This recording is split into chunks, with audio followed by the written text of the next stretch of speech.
Hello again. 2 downloads for the price of 1, hopefully, by the time I sorted this out. This one a bit more about research and theory, really, I guess. I want to talk a little bit more about multiple universes and how they maybe play into a lot of different people's experiences that I've watched on YouTube. My computer's there, that's what I'm pointing at, and read about, etc. Under quantum physics, quantum mechanics, whatever you want to call it, and various other different theories of how stuff works, how the universe works, they talk about multiple universes, or I guess other phrases that are used that mean more or less the same thing. Things like parallel dimensions and stuff like that. So how would that work? So essentially, even if there's only one universe, there's this theory about it. We lived in an infinite universe, which is quite hard to get your head around, a universe that never ends. That infinite universe, and again the same could be true about parallel universes, I guess, there's basically every connotation you could possibly think of, and many more. So somewhere is either the infinite universe or in a parallel universe. We'll talk about time paradoxes and why that works either on this video or another one. There's an almost identical world to the one that you inhabit, the one that we inhabit, the one I'm talking to you in, except maybe one thing is different, and that one thing obviously has a massive knock-on effect, not just from today, but gets bigger and bigger as time moves on. Imagine a universe where you have one more child, you have no children, you're the opposite sex to what you are, or even little tiny things like your eyes are a different colour. All these things mean that that universe is subtly different, or that world is subtly different in an infinite universe. This is his theory about somewhere in an infinite universe there is a monkey who has accidentally typed out the entire works of Shakespeare on a typewriter, because it must be possible in an infinite universe.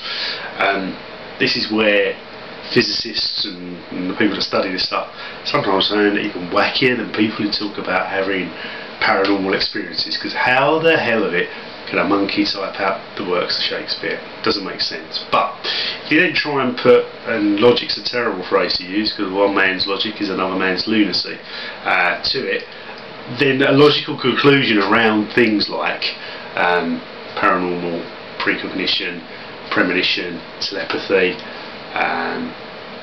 ghosts, spirits, entities, astral travel, all of this stuff that I'll continue to bore everybody who actually bothers to watch my blogs about in the future, doesn't sound as wacky. So if you imagine a world where essentially what happens is we start off with one universe very way back in time, billions of years ago, 16 billion or whatever it was when the Big Bang happened.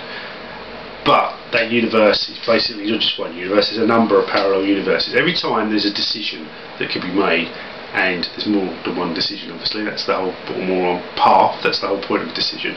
Let's just keep it really simple. So there's a yes or no decision. Every time that yes or no decision is made, somewhere in the universe, or somewhere in a parallel universe, someone or something that looks like you makes the opposite decision. That's the simplest way to look at it. So in a universe where time is not just linear, you can go two ways in time, and in a universe where the thing you're most connected to is yourself, there is the potential, and they talk about potential a lot in quantum, for your future self to have some form of connectivity or connection with your current self, because time is just actually another dimension. In the same way that we travel through space, we travel through time, and you can go forwards and backwards in space, can't you? So therefore, I guess you could potentially go forwards and backwards in time. Notwithstanding all the stuff that Stephen Hawking talks about in terms of how much power that would take, and the fact it would cause paradoxes, which is essentially this question: if you went back in time just a minute ago and shot yourself, would that actually happen? Because you shoot yourself just before you go forward in time to shoot yourself, so how could it happen? It couldn't happen. The bullet would never be able to hit you because you wouldn't have existed in the future to travel back to shoot you. That's what paradox is essentially. There's all sorts of other ones. They call it the grandfather paradox. Is the sort of famous one from many years ago, but that's a very relevant one. Well, I guess the point is, if you did go back and shoot yourself, there's actually now two universes, isn't there? There's a universe in which you exist and you've gone back in time and shot yourself, and there's a universe where you shot yourself. So in the universe that you went back in time and shot yourself, you'd still be alive because you've travelled from the future back. Whereas in the universe where you've shot yourself, you'd actually also be dead. That's crazy, isn't it? Crazy talk. It can't possibly happen.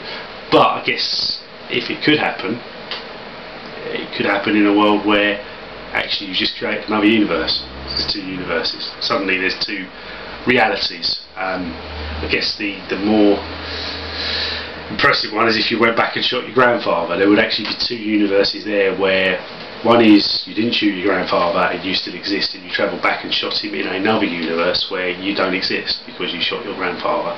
That's, I guess, what I'm trying to say. So what does this all mean about precognition?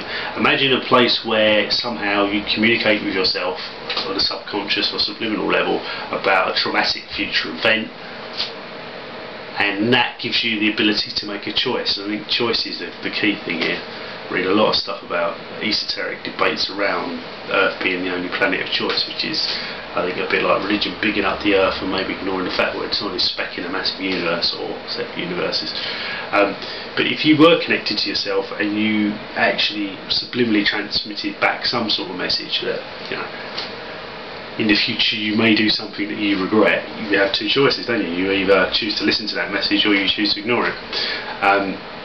And that's perfectly possible, because if you chose to ignore it by receiving somehow, by some mechanism, I don't even pretend to have an idea of how it would work, let alone understand, you had the ability to make a choice. All you've done is you've just created a new reality, a new parallel universe, or, you know, you live on another planet which is identical to the planet where that mistake happened in the future, and somehow that communication's got back to you, you've changed your choice.